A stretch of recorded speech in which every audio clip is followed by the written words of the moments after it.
পুলিশের সাবেক আইজি বেনজির আহমেদের সম্পত্তির অনুসন্ধানের অগ্রগতি প্রতিবেদন 2 মাসের মধ্যে দাখিলের নির্দেশ দিয়েছে হাইকোর্ট। এদিকে দুদক বলছে আইন অনুযায়ী অনুসন্ধানের জন্য 75 কার্যদিবস সময় আছে, তবে হাইকোর্টের বেঁধে দেওয়া সময়ের মধ্যেই অনুসন্ধানের অগ্রগতি জানানো হবে। বিকাশে কম খরচে ক্যাশ আউটের লিমিট বেড়ে 50,000, প্রিয় এজেন্টও 2টা। এ নিয়ে কথা বলতে আমাদের সাথে যোগ দিয়েছেন দুদকের আইনজীবী খুরশিদ আলম খান। জনাব খুরশিদ আলম খান, আপনাকে স্বাগত জানাচ্ছি ইন্ডিপেন্ডেন্ট সংবাদে। যেটি শুরুতেই আপনার কাছে জানতে চাই যে এমন প্রভাবশালী মানুষের সম্পদের অনুসন্ধান ব্যাহত হওয়ার আশঙ্কা থাকে কিনা? জি, আপনাকে ধন্যবাদ। দেখুন, দুর্নীতি দমন কমিশনের চোখে প্রভাবশালী বলে কিছু নেই। দুর্নীতি এখানে ব্যক্তি মুখ্য নয়। দুর্নীতির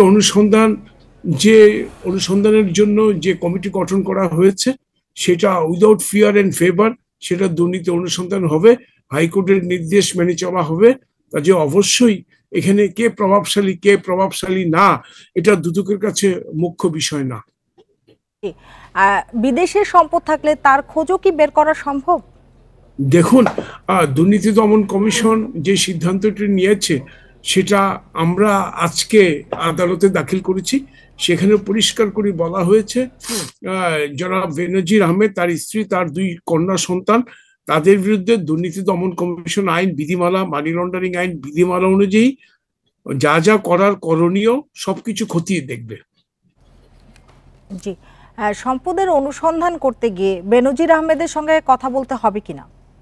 না, দেখুন, যেই অনুসন্ধান কমিটি গঠন করা হয়েছে এটা তাদের এখতিয়ার, এটা তারাই দেখবে। যদি বেনজির আহমেদকে যদি জিজ্ঞাসাবাদ করার প্রয়োজন হয় তাহলে দুদক আইন বিধি অনুযায়ী জিজ্ঞাসাবাদ করবে। এখানে এটা কমিশন যদি মনে করে, অথবা কমিশনের যিনি কর্মকর্তা, ওই অনুসন্ধানকারী কর্মকর্তা বা টিম, তারা যদি মনে করে, অবশ্যই আইন অনুযায়ী ওনাকে জিজ্ঞাসাবাদ করতে পারবে। এখানে কমিশনকে ক্ষমতা দেয়া আছে, তবে শব্দটা হলো কমিশন যদি মনে করে। জি, আরেকটি বিষয়ে একটু জানতে চাই যে দুদক যদি কোনো অনিয়ম পায় সেক্ষেত্রে পরবর্তী পদক্ষেপ আসলে কি হবে?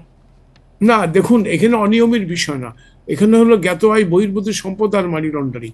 মাত্র অনুসন্ধান শুরু হয়েছে, আগাম তো এটা বলা সম্ভব না।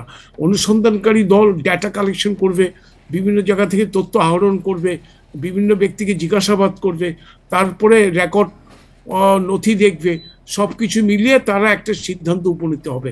এত আগে এটার তো প্রেডিকশন করা খুবই ডিফিকাল্ট, এটা বলার সমীচীন হবে না।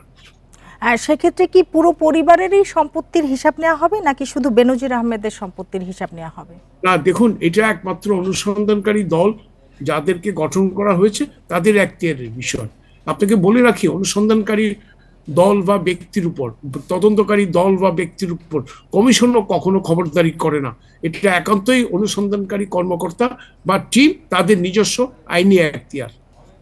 জি, আরেকটু জানতে চাই যে হাইকোর্ট আসলে কি জানতে চেয়েছে? হাইকোর্টে আসছিলেন একজন পাবলিক ইন্টারেস্ট লিটিগেশন হিসেবে একজন ব্যক্তি, তিনি যা বলেছেন যে দুদক বসে আছে। আমরা বললাম যে দুদক তো বসে নাই, দুদক 18ই এপ্রিল সিদ্ধান্ত নিয়েছে, 21শে এপ্রিল ওনারা অফিস আদেশ এটা দিয়েছেন, কাজেই দুদক এখানে বসে নাই। দুদক কি করছেন তখন হাইকোর্ট জানতে চাইলো।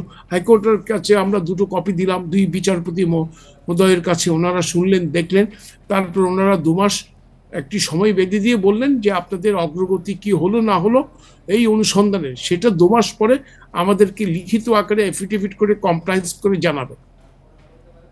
জি, জনাব খুরশিদ আলম খান, আপনাকে অনেক ধন্যবাদ আমাদের সময় দেওয়ার জন্য এবং আমাদের সাথে যোগ দেওয়ার জন্য।